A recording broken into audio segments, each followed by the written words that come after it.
If your dump truck makes this hydraulic sound while lifting, stop immediately before the entire system fails.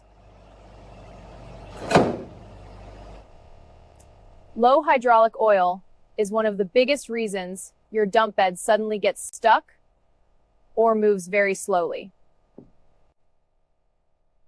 A leaking hydraulic hose reduces pressure fast and can completely stop the lifting system from working properly.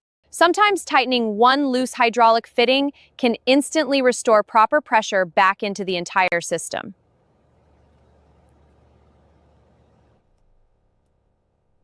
If the dump bed moves smoothly again without noise,